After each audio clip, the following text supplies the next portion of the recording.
ખાતે બારડોલીમાં રાજકારણ ગરમાયું। ભાભેન જિલ્લા પંચાયત બેઠકના કોંગ્રેસ ઉમેદવારને ધમકીનો આક્ષેપ। કોંગ્રેસ ઉમેદવાર વંદના જાદવના પતિને ધમકી અપાઈ હોવાનો આરોપ છે।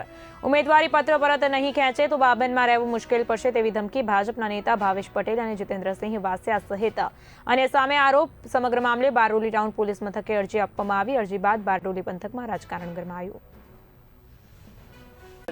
આમાં સાહેબ અરજી કરવાની હકીકત એમ છે કે મેં ઉમેદવારી દાવો કરેલો છે બારડોલી તાલુકા પંચાયતમાંથી 2 નંબરમાંથી કોંગ્રેસ તરફથી। તે ભાજપના જે ગુંડાગર્દીઓ મારા સાથે 2 દાડાથી ટોચન કરવામાં આવે છે અને ફરિયાદ એટલે ઓફર આપવામાં આવે છે અને એ લોકો એમ કહે છે કે ભાઈ તું જો ફોર્મ નહીં ખેંચે તો તને અમે જોઈ લેશું, તને બાબેનમાં રહેવાનું મુશ્કેલ કરી નાખશું।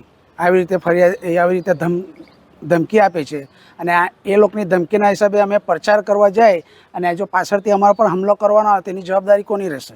એના માટે અમે પોલીસ સ્ટેશનમાં બી અરજી આપી આવ્યા છે અને ઓફર બી આપવામાં આવે છે અમને કે 20 લાખ રૂપિયા આપશું તમને, 25 લાખ રૂપિયા આપશું, તમે ફોર્મ ખેંચી લો।